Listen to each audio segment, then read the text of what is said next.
Tense tense कितने type के होते हैं? How many types of tense?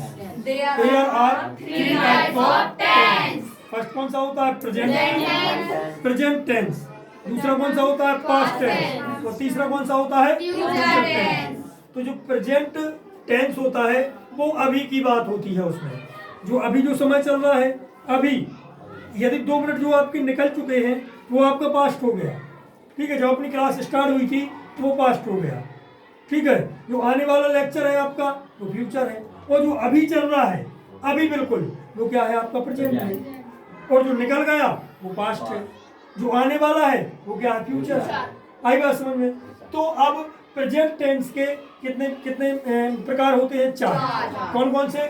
Present simple tense, present continuous tense, present perfect tense और present perfect continuous tense. तो देखो यहाँ पे प्रेजेंट सिंपल टेंस में होता क्या है? प्रेजेंट सिंपल टेंस की पहचान क्या होती है?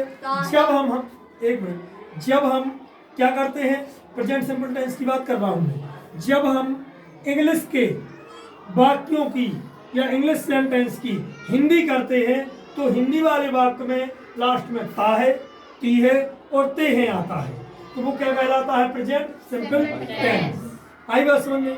क्या कहलाता है? Present simple tense. Present simple tense की एक सिंपल सी पहचान है। वो पहचान क्या है? कि वाक्य के लास्ट में ता है, ती है और ते हैं आता है। और प्रेजेंट सिंपल टेंस में हेल्पिंग वर्ब का इस्तेमाल नहीं किया जाता। प्रेजेंट सिंपल टेंस के सरल वाक्य में या सकारात्मक वाक्य में जो पॉजिटिव सेंटेंस होते हैं, जैसे कि राम स्कूल जाता है, तो ये सकारात्मक वाक्य है। ये सरल वाक्य है, तो सरल वाक्य में हेल्पिंग वर्ब का इस्तेमाल नहीं होगा। आई बात समझ में? अब एक बात और है, जो प्रेजेंट सिंपल टेंस होता है उसकी मेन वर्ब में एस या ईएस भी लगाते हैं। अब एस या ईएस पर कब लगाते हैं? जब ही, सी, इट और एक वचन करता है तो हम मेन वर्ब में क्या लगाएंगे? या तो एस लगा देंगे या फिर ईएस लगा देंगे। आई बात समझ में? तो सबसे पहले हमें यह देखना है इसका फॉर्मूला। ठीक है, इसका फॉर्मूला क्या होता है? सबसे पहले आएगा आपका कर्ता, मतलब सब्जेक्ट जो काम करेगा। जैसे मैंने बोला कि मैं 10वीं क्लास में पढ़ाता हूँ, मतलब मैं 10वीं क्लास में पढ़ाता हूँ, मतलब ये प्रेजेंट सिंपल टेंस का सेंटेंस है, वाक्य है।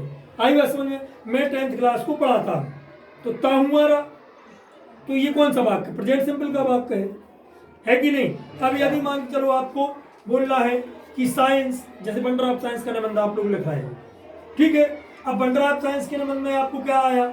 आपको ये आया बंडर ऑफ साइंस के निबंध में कि विज्ञान हमें मार्गदर्शन करता है या विज्ञान हमारा मार्गदर्शन करता है, तो ता है आ रहा, तो यहाँ पे आप प्रेजेंट सिंपल का इस्तेमाल कर सकते हो।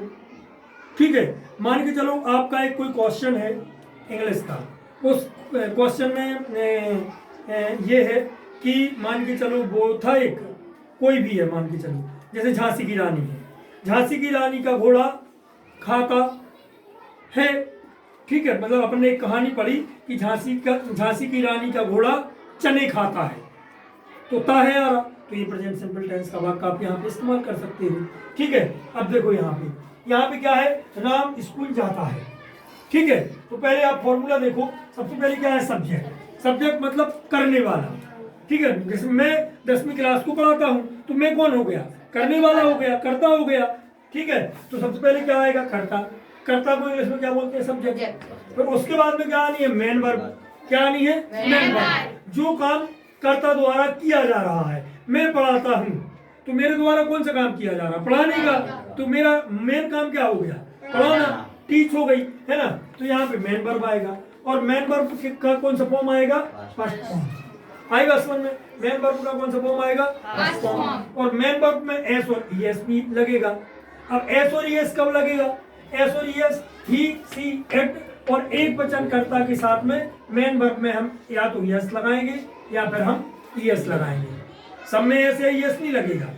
ठीक है, जैसे बी, यू, दे, आई और बहुवचन कर्ता के साथ में ना एस आएगा ना ईएस आएगा। एस और ईएस कब आएगा? ही, सी, इट और एक वचन कर्ता के साथ में।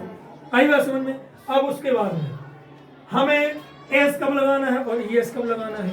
तो यदि वर्ब के लास्ट में ओ, CH हो, SH हो, डबल S हो, X हो या फिर Z हो, तो हमें फिर क्या लगाना है? ES लगाना है। तो यहाँ पे राम स्कूल जाता है। ठीक है, तो देखना